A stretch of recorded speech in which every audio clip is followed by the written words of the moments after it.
اندیشه کن ای جان من، در خاک یکسان می شوی. کن توبه پیش از وقت مرگ، فردا پشیمان می شوی. این مکر شیطانی ذلیل آلوده کرد ما را بگیر. گوش ده بر امری جلیل، شادان و خندان می روی. باش عاشقی شیدای او، فرمان بری فرمان او. پایت مکن از راه او، محبوب رحمان می شوی. امروز وقتی بندگیست، نه فرصتی شرمندگیست.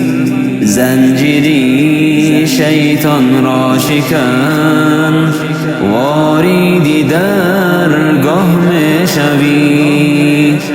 زنجیری شیطان را شکن، واریدی درگاه می شوی. راه کشا در زندگی، بهری ادای بندگی. تسلیمی درگاهش بشو، با نور و ایمان می روی. در راه پاکی مصطفی، باش استوار و با وفا.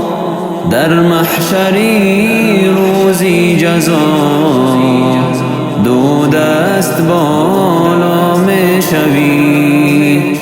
گفتا همه دانی همین، سر را بزن تو در زمین. زیرا پس از دارالفنا، آغشته بر خاک می شوی.